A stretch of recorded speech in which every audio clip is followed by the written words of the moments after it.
Assalamualaikum warahmatullahi wabarakatuh dan selamat sejahtera.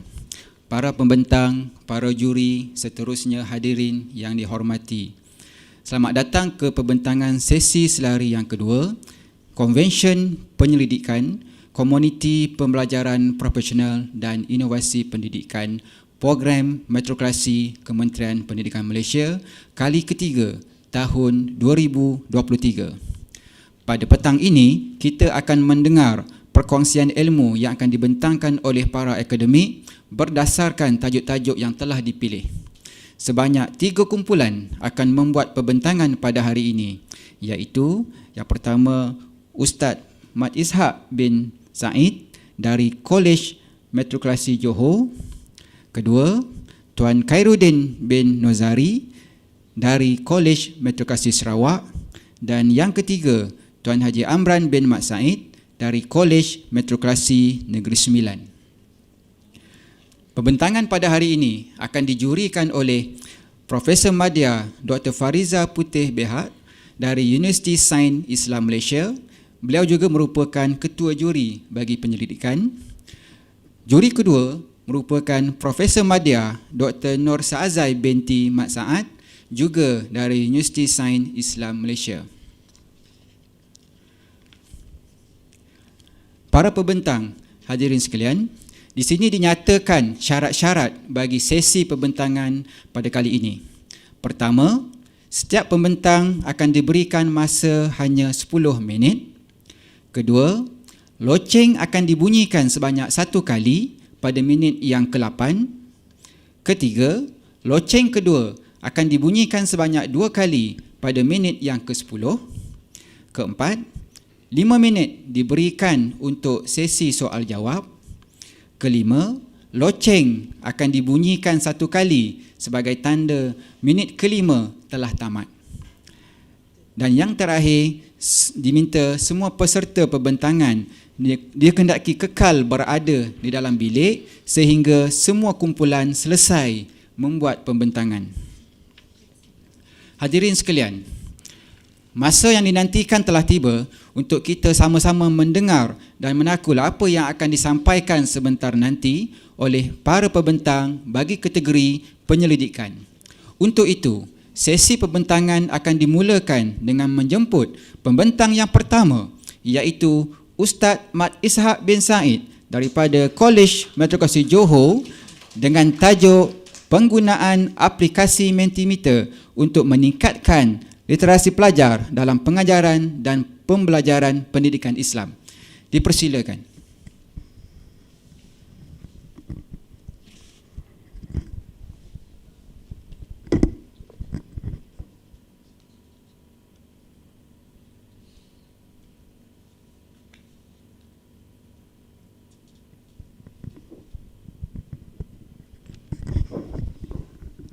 Bismillahirrahmanirrahim. Assalamualaikum warahmatullahi wabarakatuh dan selamat sejahtera.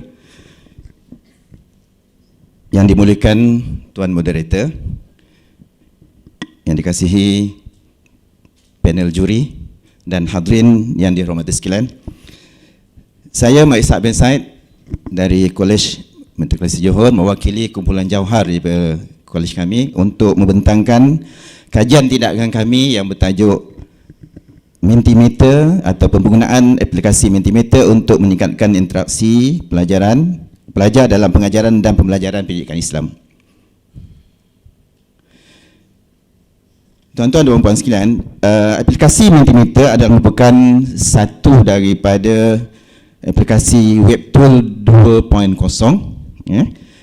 yang khusus dibangunkan adalah untuk aktiviti komunikasi, kolaborasi dan interaksi. Berdasarkan dapatan refleksi PDP kami yang lalu, semasa kami melaksanakan pengajian dan pembelajaran secara atas talian di masa PKP, kami dapati beberapa masalah yang dihadapi oleh kami sebagai pensyarah pendidikan Islam. Antaranya ialah untuk mendapatkan interaksi ataupun kerjasama daripada pelajar untuk terlibat dalam PNP yang kami laksanakan. Jadi berdasarkan keadaan itu, kami dapati melalui pengalaman dan melaksanakan PDP itu, beberapa masalah telah kami kenal pasti. Antaranya ialah kita dapati pelajar ni tergolong ataupun boleh dibahagikan kepada 3 kumpulan utama, yang mana 20% biasanya mereka adalah aktif dan sesi aktif. 60% lagi biasanya mereka ini kadang-kadang aktif, kadang-kadang tak aktif, bergantung kepada bagaimana PDP itu dilaksanakan oleh pensyarah. Dan 20% lagi merupakan pelajar yang sesi aktif, pasif, di mana keadaan ini adalah berpunca daripada beberapa perkara atau beberapa faktor. Antaranya ialah kerana sifat semula jadi pelajar itu yang bersifat introvert, yang mana kadang-kadang mereka ini ada perasaan malu untuk berinteraksi secara langsung dalam kelas ataupun secara online, dan tidak mempunyai keyakinan diri, terutamanya untuk interaksi dan komunikasi. Yang kedua ialah kerana kurang mahir dari segi interaksi dan komunikasi, dan seterusnya seperti mana yang saya katakan tadi, mereka hanya melibatkan diri apabila ada aktiviti yang melibatkan mereka secara langsung. Itu kebanyakannya aktiviti 2 hala. Objektif kajian kami ialah bagaimanakah kami pensyarah pendidikan Islam dapat menarik pelajar untuk turut aktif dalam aktiviti PDP dengan menggunakan aplikasi Mentimeter. Dan yang kedua ialah bagaimana kami boleh memudahkan pensyarah untuk merangka aktiviti PDP yang interaktif dan menarik perhatian pelajar dengan menggunakan aplikasi Mentimeter. Fokus kajian kami sudah tentulah, iaitu apakah aplikasi Mentimeter tadi boleh menarik perhatian pelajar untuk turut serta aktif dan berinteraksi dalam PDP, dan seterusnya sejauh manakah aplikasi Mentimeter itu sendiri dapat membantu pensyarah untuk merangka aktiviti-aktiviti yang aktif dan interaktif. Kajian tindakan kami ini, kami menggunakan model kajian tindakan Kemis 1983. Lama punya tu, yang mana ia mengandungi 2 gelong, merangkumi 2 gelong, iaitu merangkumi item merancang, bertindak, memerhati dan berefleksi.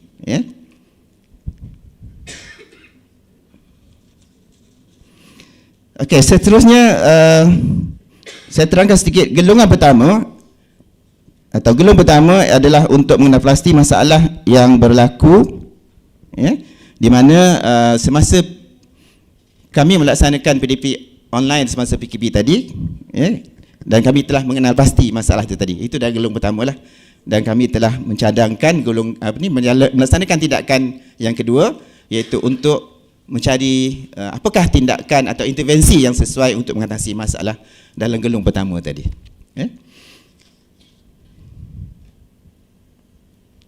Jadi dalam gelong kedua, kami telah menggunakan intervensi Mentimeter ini secara langsung, yang mana kemudian kami telah mengumpul data, berdasarkan pemerhatian soal selidik dan undian atau poll, yang mana data ini kami kumpul melalui soal selidik yang telah kami edarkan kepada sampel, iaitu seramai 33 orang pelajar kursus pendidikan Islam dalam kelas yang telah ditentukan lah. Seterusnya, kenapa kami memilih intervensi ini? Iaitu penggunaan Mentimeter ataupun alat Mentimeter atau aplikasi Mentimeter dalam PDP kami. Yang pertamanya ialah kerana ia satu aplikasi yang percuma, sedia ada dalam web yang tak perlu kita download. Ada aplikasi download, tapi kami telah dapati dia kena bayar. Jadi saya rasa itu adalah satu perkara yang amat menariklah, ya, kerana salah satu ciri dalam Mentimeter ini ialah bercirikan anonymous. Maksudnya pelajar kalau dia memberi pendapat dalam Mentimeter ini, dia tidak akan ditunjukkan siapa dia. Sebab kita boleh mengatasi masalah pelajar yang malu tadilah.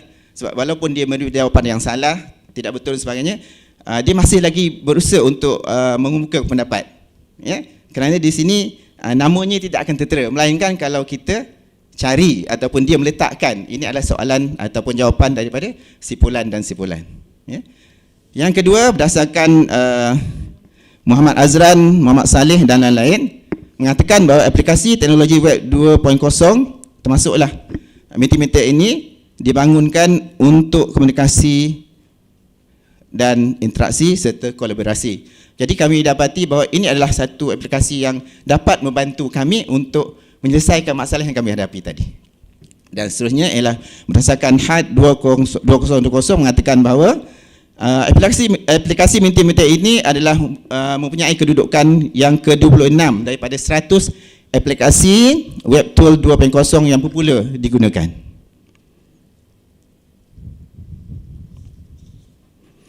Baik, dalam melaksanakan intervensi tadi, ini adalah antara aktiviti yang telah kami laksanakan.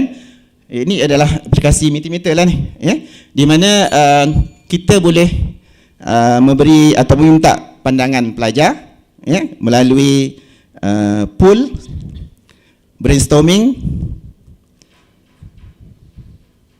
presentation kita ini pelajar akan interact ataupun boleh interaksi dengan memberi ikon like ataupun secara direct dia boleh mengumpulkan soalan. Sebab dalam Mentimeter ini dia ada satu ikon yang pelajar boleh secara automatik ataupun direct menyana soalan dan pesara akan mendapat soalan itu secara live, ya, dan dia boleh respon kepada soalan itu, ya, tanpa mengetahui siapa yang menanyakannya, ya.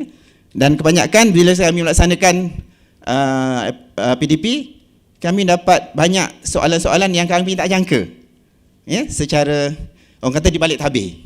Sebab kalau kita laksanakan secara direct, contohnya Google Meet, kita nampak siapa dia yang bercakap dan sebagainya dan nama dia tertera.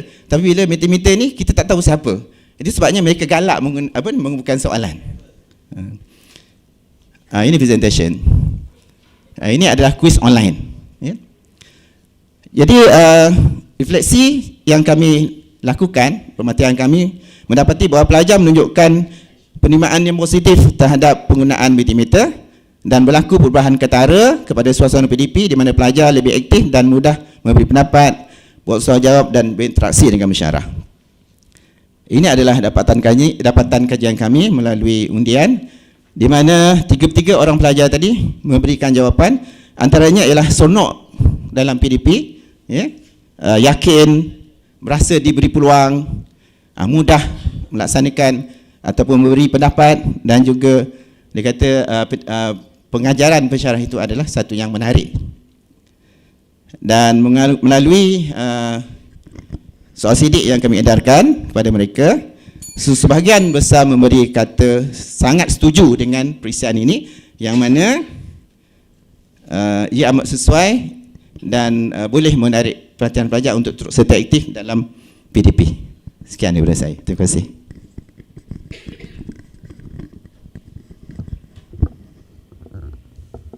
Terima kasih Ustaz. Baik, satu soalan saya.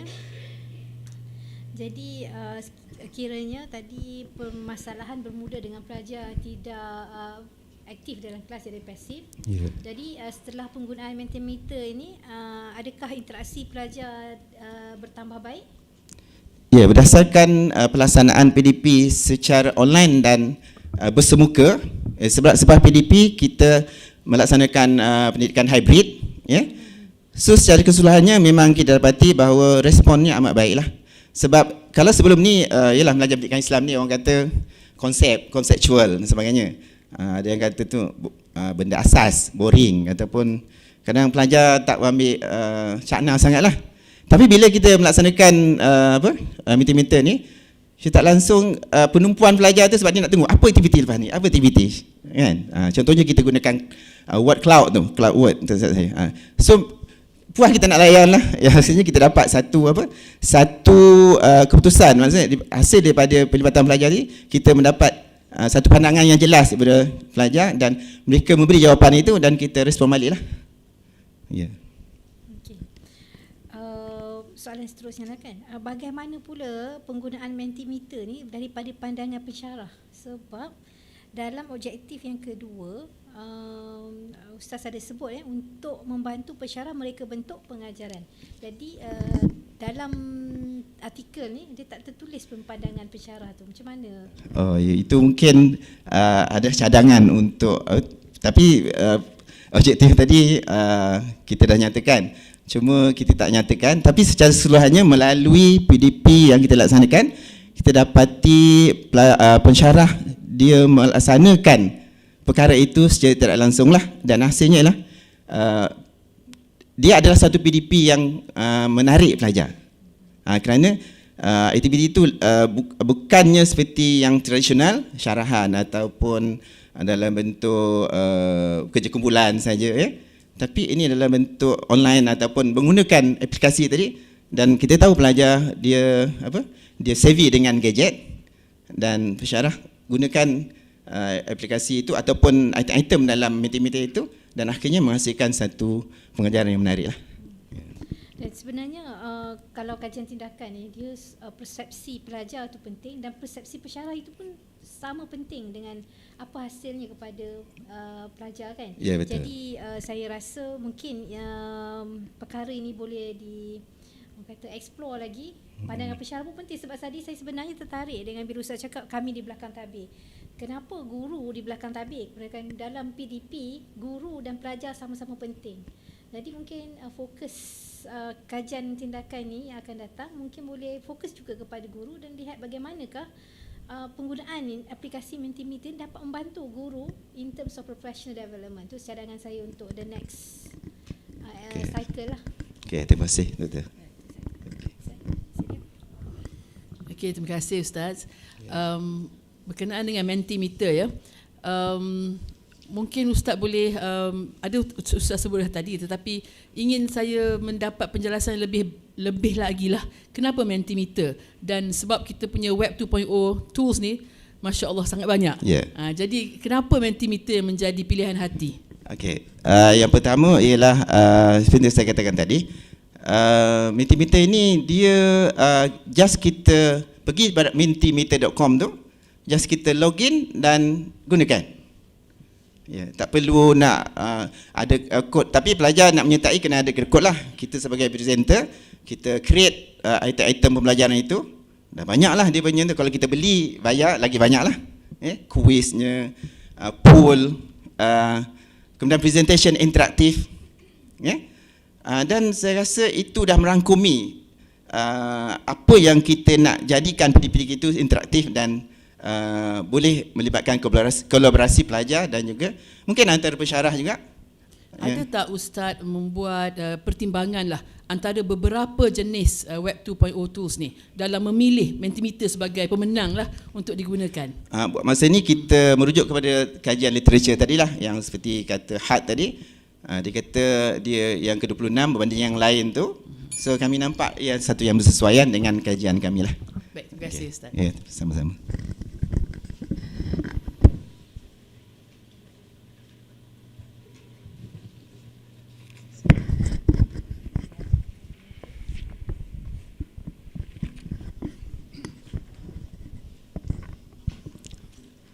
Baik, terima kasih diucapkan kepada Ustaz Muhammad Ishaq bin Said. Seterusnya yang ditunggu-tunggu, dipersilakan pembentang yang kedua, iaitu Tuan Khairuddin bin Nozari, juga pengarah Kolej Metrokrasi Sarawak, untuk membentangkan kajian yang bertajuk Tahap Kepimpinan Situasional Pengarah dan Tahap Komitmen Kerja Staf di Kolej Metrokrasi Sarawak. Dijemput.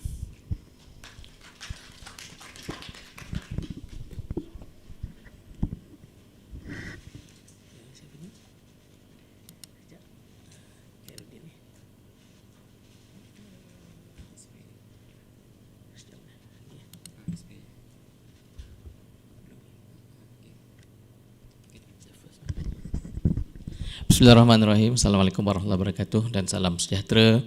Terima kasih saudara moderator yang saya hormati, para juri dan juga tuan-tuan dan puan-puan. Hari ini saya perkenalkan diri saya Khairuddin bin Nozari, bertugas di Kolej Matematika Sarawak. Saya mewakili kumpulan saya yang kami namakan Kumpulan Kenyalang, dan tajuk penyelidikan kami adalah tahap kepimpinan situasional pengarah dan tahap komitmen kerja staf di Kolej Matematika Sarawak. Saya perkenalkan rakan-rakan saya yang turut menyertai dalam penyelidikan ini, yang terdiri daripada saya sendiri dan juga 4 orang ketua jabatan, iaitu Puan Roziah, Mr. James, Puan Hajah Misinah dan juga Encik Saiful Zaman. Kenapa mungkin kumpulan kami ini agak ramai? Sebenarnya satu, saya libatkan semua kumpulan pengurusan. Saya nak jadi suri teladan untuk rakan-rakan di kolej supaya nak galakkan penyelidikan ini, satu. Dan kemudian yang kedua, saya nakkan tim kerja pengurusan ini dapat menghadam dan juga mengaplikasi konsep kerja ataupun gaya kepimpinan yang kami harapkan yang terbaik lah, yang kami boleh bagi untuk kecemerlangan program matrikulasi.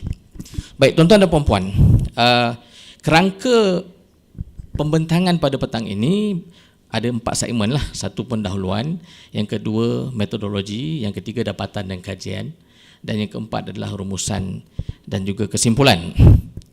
Tuan-tuan dan puan-puan, misi KPM melalui Pelan Pembangunan Pelajaran Malaysia 2013-2015 menyatakan bahawa pemimpin yang berprestasi tinggi saja yang seharusnya berada di institusi pendidikan.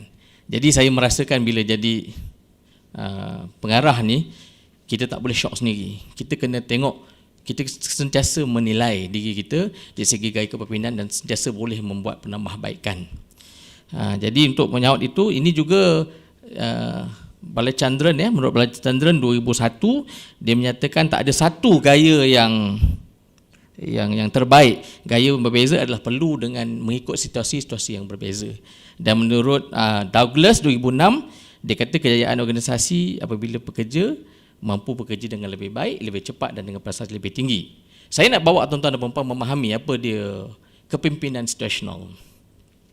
Kepimpinan situasional adalah kemampuan seorang pemimpin untuk mengubah-ubah gaya kepimpinan dia mengikut situasi bagi memastikan objektif organisasi dapat dicapai. Ada 4 domain utama di bawah kepimpinan situasional ni. Satunya adalah domain mengarah. Yang kedua, domain membimbing. Yang ketiga, domain menyokong. Dan akhirnya, kalau kita lihat staf kita itu berada pada tahap komitmen yang sangat tinggi, kita boleh gunakan domain mendelegasi.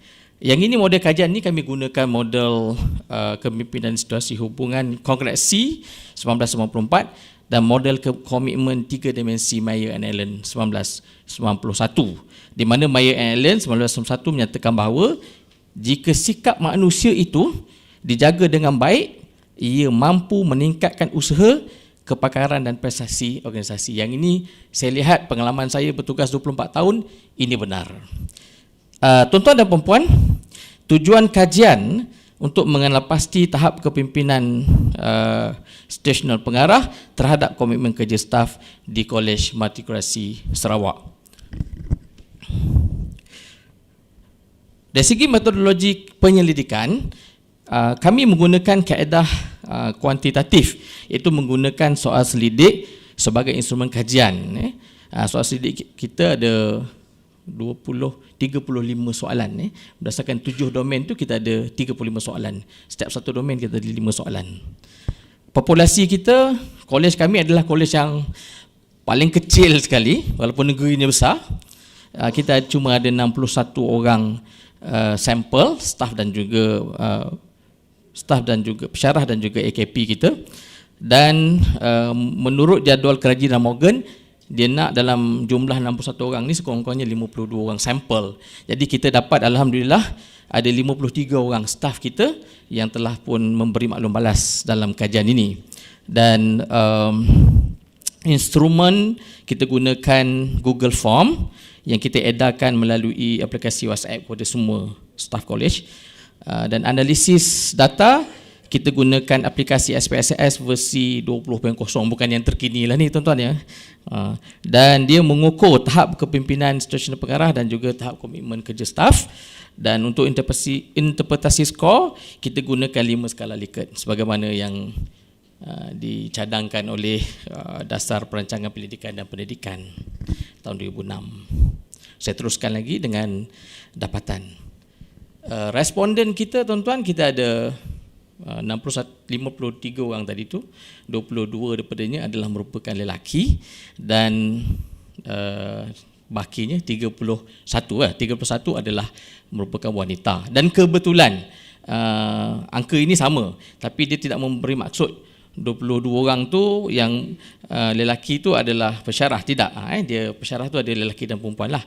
Dan pensyarah kita ada 22 orang dan juga 31 orang staf. Kemudian saya teruskan lagi dari segi dapatan ataupun analisis. Secara keseluruhan dia tuan-tuan ni, kalau tuan-tuan lihat berdasarkan jadual yang dipamerkan itu, secara keseluruhan analisis kepimpinan situasional pengarahan ini dia berada pada tahap yang sangat tinggi. 4.20 dianggap sebagai sangat tinggilah, 4.20 dan ke atas. Jadi kita dapat capai di situ skor kita min 4.70 secara keseluruhan. Di mana min yang tertinggi adalah yang pertama, domain menyokong.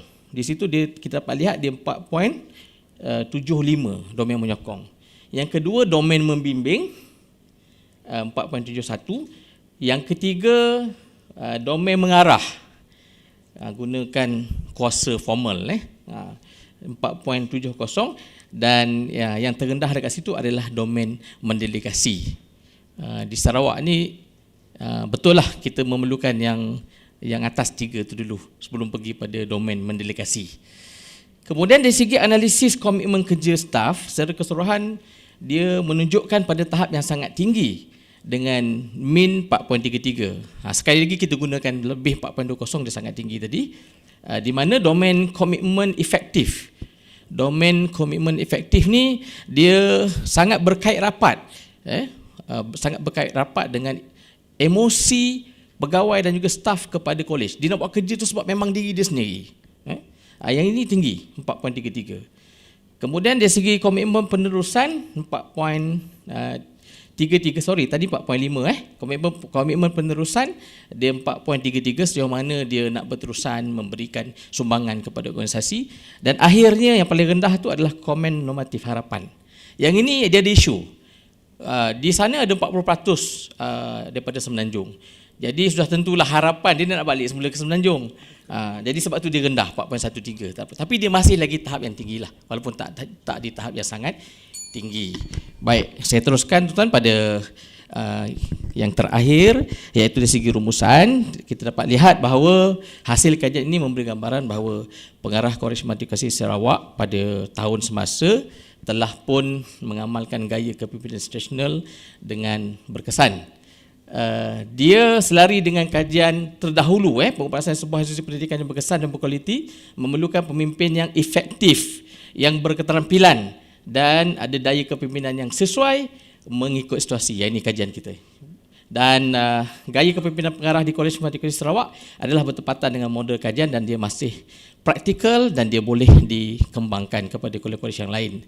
Berdasarkan dapatan kajian, keseluruhan staf yang terdiri daripada para pensyarah dan staf sokongan di Kolej Matematikasi Sarawak telah memberi komitmen yang sangat tinggi. Yang ini saya boleh kongsi antara komitmen yang sangat tinggi yang pensyarah dan juga staf kita bagi adalah saya datang 3 bulan, kita dapat PTP. PTP itu the grant, tanah untuk kampus sematan.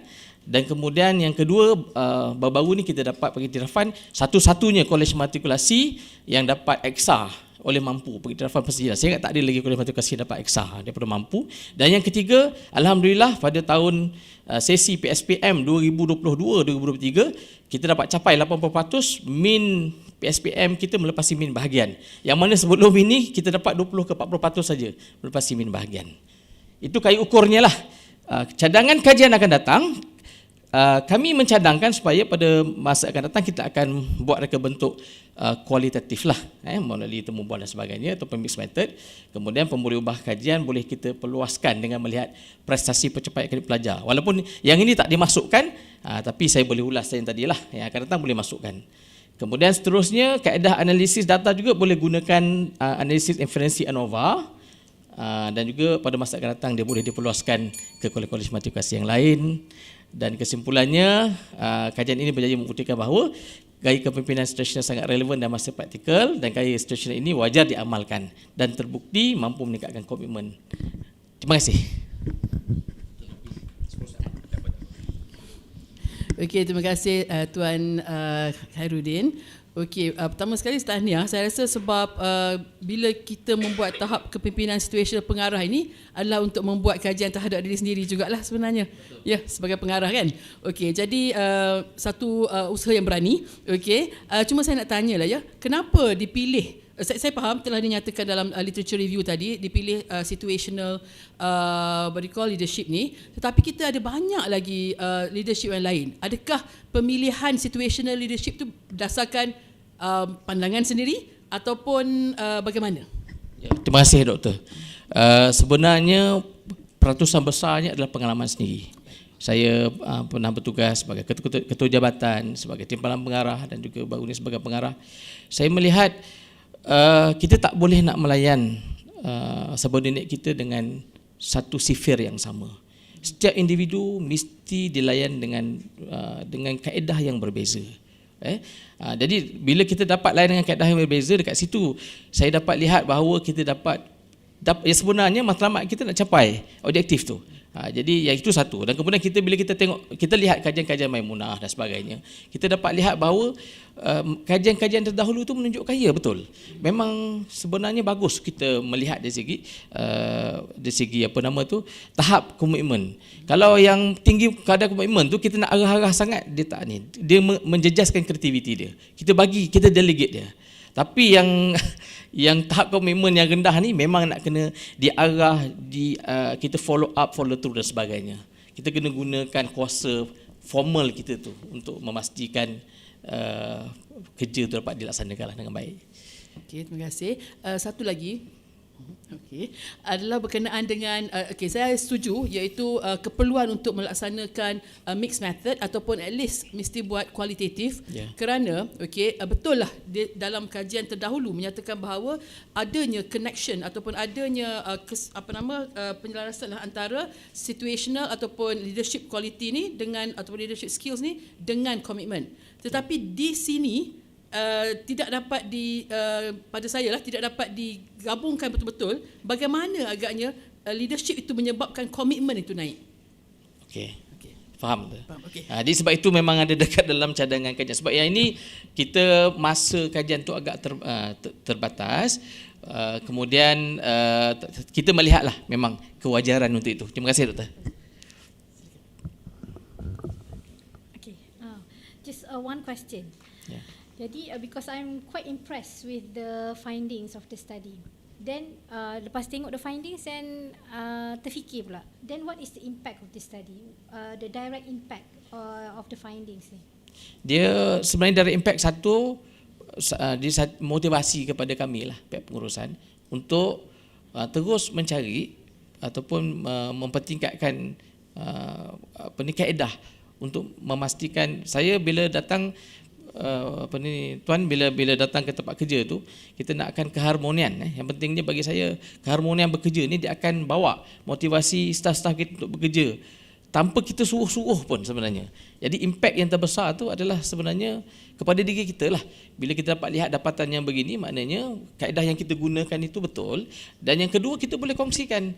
Bila kita buat kajian ini diperluaskan, saya kira kaedah situasional ni boleh dikembang dan kita kongsikan kepada rakan-rakan lain supaya kalaulah saya tak nak syok sendiri di Sarawak mungkin orang seronok, tak nak. Tapi kalau kita rasa benda tu betul, jadi kita nak bawa bahawa sebenarnya pekerja, staf kena seronok untuk bekerja, untuk menghasilkan kualiti yang bagus, untuk perform dengan baik. Jadi gini kalau kita boleh kongsikan, sudah tentulah program matrikulasi akan diangkat lebih cemerlang dan juga gemilang. Terima kasih Doktor. Thank you.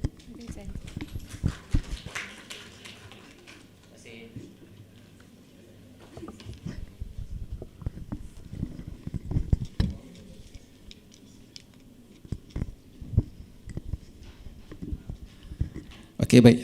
Terima kasih diucapkan kepada pembentang yang kedua yang juga merupakan pengarah Kolej Meteorologi Sarawak. Seterusnya, saat yang ditunggu-tunggu ramai, dipersilakan pembentang yang terakhir bagi sesi selari yang kedua, iaitu juga pengarah Kolej Meteorologi Negeri Sembilan, Tuan Haji Amran bin Mat Said, yang akan membawa tajuk kepuasan kerja kaki tangan Kolej Meteorologi Negeri Sembilan dalam menjayakan pendidikan tersedia masa hadapan. Dijemput Tuan.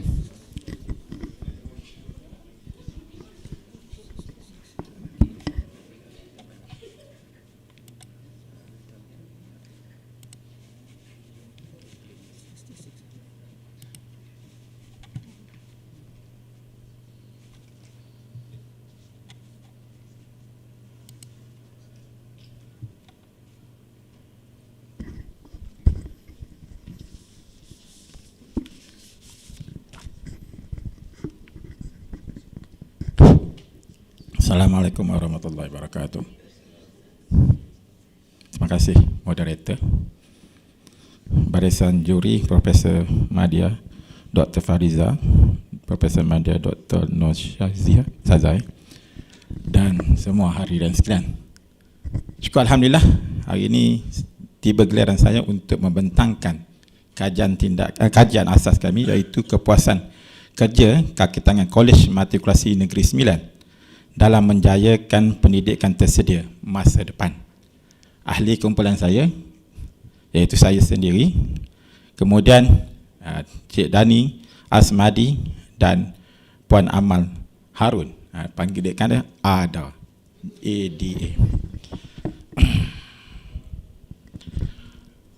Pendahuluan.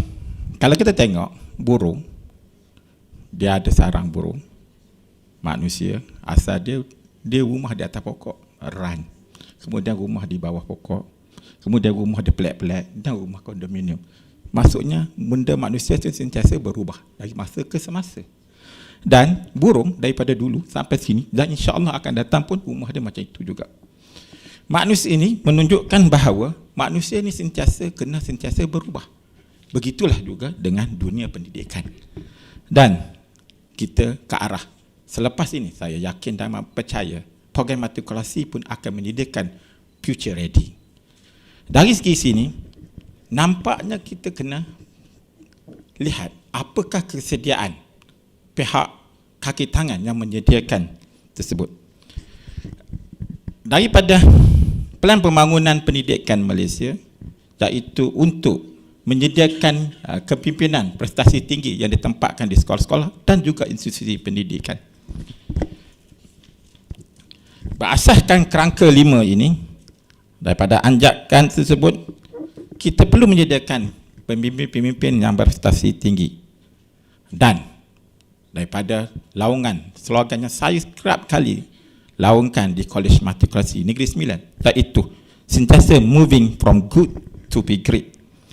Dan dari sini saya nak menggalakkan supaya ahli-ahli, termasuklah mereka untuk menjalankan kajian dan sebagainya, saya juga kena dah menjalankan kajian supaya dapat menggalakkan, mencetuskan minat, seterusnya menghasilkan budaya ilmu sentiasa berkembang. Dan saya ingin bertindak berdasarkan data driven decision. Tidak boleh kata hanya ni, apa maksud datanya tersebut ni?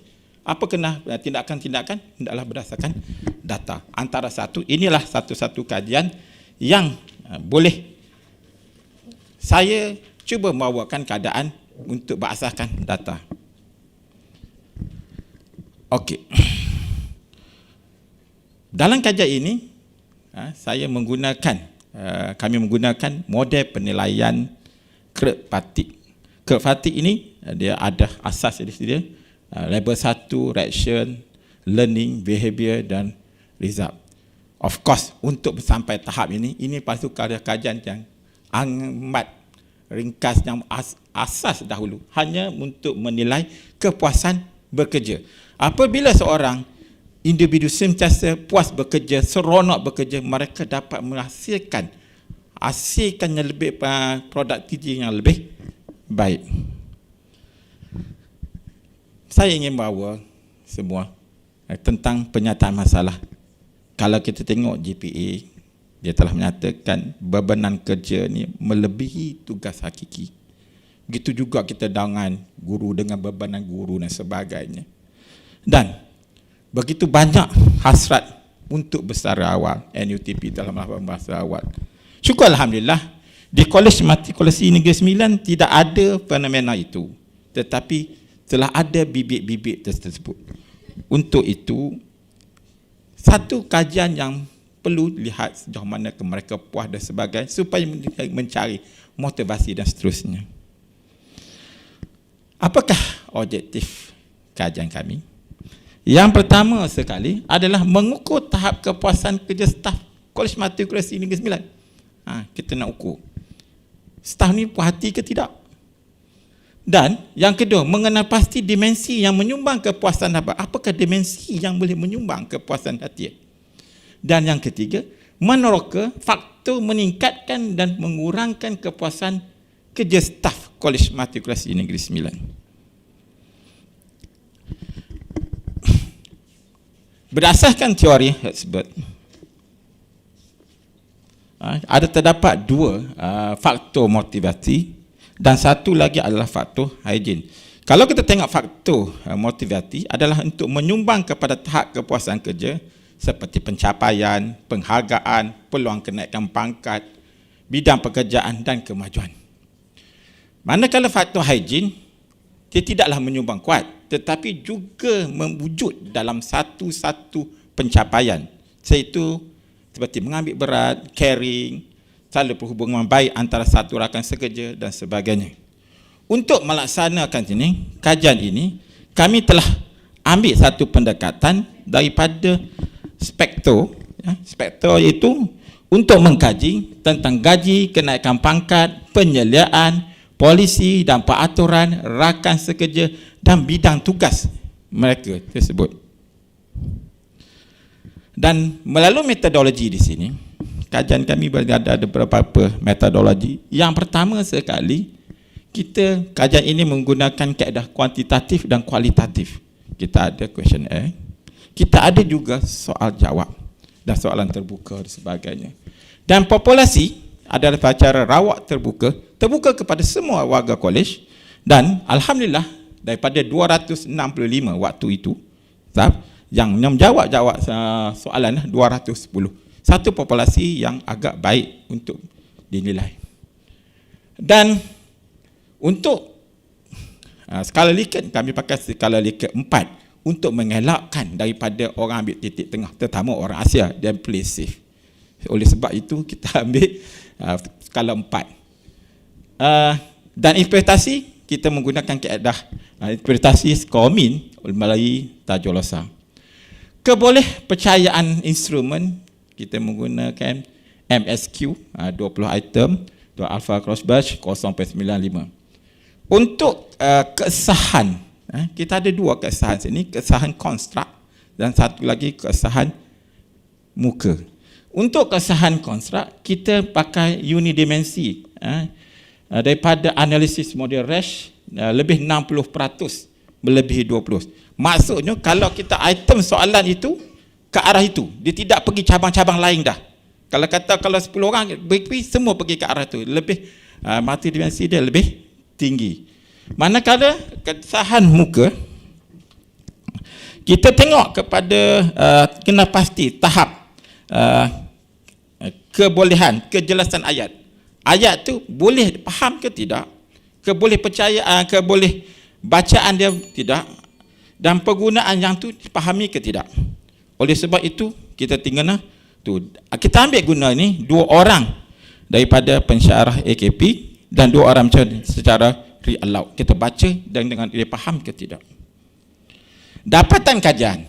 Ini dapatan kajian. Kalau tengok sini yang tinggi puas kerja adalah pengurusan puas hati. Pengurusan amat berpuas hati, tetapi kalau tengok kelulusan keseluruhan sederhana tinggi 3.25. Kalau mengikut Tajolasan masih sederhana tinggi, masih good, tapi pengurusan lebih tinggi lah. Maksudnya Mungkin pengarah suka kerja kot. Dia puas hati dan sebagainya pengurusan tersebut. So dari segi sini kita tengok pengurusan 3.58, pensyarah 327, AKP 315. Sebenarnya semua ni masih sederhana tinggi, cuma yang pengurusan lebih tinggi. Okey, itu apakah tahap kepuasan kerja daripada soalan satu. Daripada dapatan kajian juga, apakah dimensi yang menyumbang kepada kepuasan staf ni? Kalau kita tengok dari segi pengurusan, dia tengok semua lebih daripada semua tinggi. 3.6. Paling tinggi adalah polisi dan peraturan. Mungkin sebagai komand dan sebagainya lah. Dan kalau kita tengok kepada pensyarah, dia suka sebab apa? Gaji, pangkat naik fast track dan naik pangkat dari segi situ kan.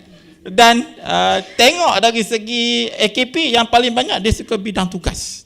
Dia tengok apakah yang lebih hebat. Sebab itu kita tahu apa kekurangan dan sebagainya supaya kita boleh bertindak. Daripada tema kajian kami, kita tengok apakah yang menyumbang kepada kepuasan kerja staf Kolej Matrikulasi Negeri Sembilan. Apakah kepuasan? Okey. Fasiliti tempat kerja, penghargaan dan pemfokusan. Okey. Okey. Masa ni telah tempat. Tadi sebenarnya 20 minit saya present, saya potong-potong jadi 10 minit. Ini hasil respon daripada KP. Ini respon daripada pensyarah daripada, dan respon-respon tersebut kita terima, dan implikasi kajian kalau tengok ni selaras dengan plan strategik kepada program matrikulasi. Apa yang teras dia untuk pasien bakat, transformational infrastruktur ni, apa yang telah bertindak berada di track yang sama seperti apa yang digariskan oleh program matrikulasi. Oleh sebab itu memang dah ada di track, good track. Dan kesimpulan dia ini, umumnya pengurusan wajar boleh meningkatkan prasarana kolej. Memang kolej ni kami ni terlalu daif kan. Daif perlu meningkatkan prasarana. Salah satunya tandas pun banyak cerita dalam tu. Di tandas di Kolej Matrikulasi Negeri Sembilan ada 1025 tandas banding kolej lain kan. Lepas tu tugas-tugas hakiki, dia mengajar betul kena datang buat kompi lah, buat apa dan sebagainya pun tugas hakiki. Latihan khusus dan kesediaan terbuka warga kolej, dan kesediaan pengurusan untuk mendengar pendapat. Saya tak boleh cerita banyak, masa dah habis. Okey, terima kasih. Okey. Terima kasih Tuan. Hasil dapatan yang sangat orang kata impresif jugalah. Soalan saya sebab bila saya baca kertas ni, banyak description tentang quantitative part tu lah. Jadi boleh tak ceritakan sedikit bagaimana bahagian kualitatif ni yang tidak diceritakan secara detail, bagaimanakah yang dijalankan? Okey, dalam soalan ni kita pakai soal selidik, pakai dia panggil apa? Google Form. Bahagian sebab tu ada bahagian komen yang terbuka yang boleh letak apa-apa sahaja. Dia boleh letak sebab kalau kita tengok sini ada, tapi tadi tak sempat nak cerita. Ni AKP tak puas hati sebab hasil kerja saja tapi tak bagi OT. Benda-benda OT tak ada duit. Dia bagi cuti berganti. Itu kita faham. Okey. Kemudian keputusan yang dia buat bersifat menang-menang bila dia nak. Dan sebenarnya kalau kita tengok AKP, dia ni mesra dengan pengurusan. Ini komen mereka, pengurusan cekap, pentadbir mesra, bertimbang rasa, tidak pilih bulu. Ni kata waktu dia dengan pengurusan AKP, that's okay. Dari segi dimensi yang kita pakai tadi. Begitu juga dengan pensyarah. Pensyarah, dia nak guna, kita nak future ready. Dia orang kuliah chalk and talk. Tu nak macam mana? Dia nak apa? Kalau boleh setiap kelas tu ada projektor. Itu pendapat kelas pensyarah. Kan? Dah lah ada projektor. Tak ada projektor, tak bawa projektor, pelak tak rosak. Pelak rosak. So, dari sebab ni, sebagai pengurusan apa buat? Kita kena buat lah. Kalau tak boleh bagi projektor, kita bagi sediakan pelak dan sebagainya. Dengan sebagainya. Dari segi ni, memang selepas kajian ni, memang kami bertindak untuk buat. Sebab itu daripada dapatan pelajar, dapatan pensyarah. Kalau kubikel tu, kolej-kolej lain ada kubikel, Kolej Negeri Sembilan ni tak ada. Nantilah usahakan juga. Dan kemudahan tandas sangat terhad, memang teruk sangatlah tandas. Tapi alhamdulillah baru ni turun tapi tak cukup. Tapi kami akan terus lagi. Kebetulan Perdana Menteri pun selalu kaitkan ada lebih menyokong dah. Kan?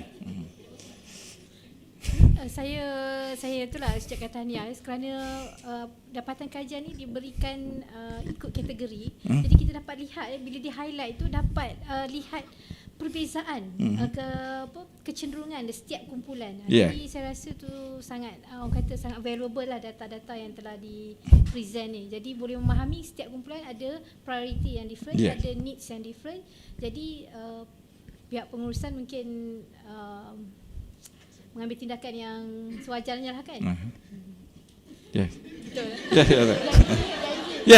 Daripada data ni, so dari sinilah data decision lah. Decision berdasarkan data. Memang pensyarah nak ni, staff nak jadi ni, so kita hendaklah bertindak dengan cara tu. So tidak melalui persepsi, bukan persepsi. Okey, terima kasih Tuan Amran. Okey, berkenaan dengan data ni sekali lagi ya. Memang ada data kuanti dan juga data berbentuk kuali. Ya, jadi di mana agaknya satu titik pertemuan antara dua-dua data ini? Kalau boleh Tuan explainkan sedikit. Daripada kesimpulan kita buat, titik temuan. Yang pertama sekali, pihak satunya kesimpulan tadi, kami pihak pengurusan wajib mempertingkatkan prasarana. Maksudnya pada kualitatif, kuantitatif pun macam tu. Memang ada. Itu disokong. Walau bukan hanya dia soal daripada question saja, tetapi rupa-rupanya daripada soalan terbuka pun masih menceritakan tu. Kemudian tugas-tugas hakiki yang seperti yang umum kata patutnya pensyarah ni mengajar saja, dia tak buat kerja lain. Contohnya lah, itu kalah kehendak. Tapi situasi belakangnya susahlah juga, kan? Okey, itu saja. Okey, memang menarik sebab ni. Okey, terima kasih. Okey. Sekian, terima kasih.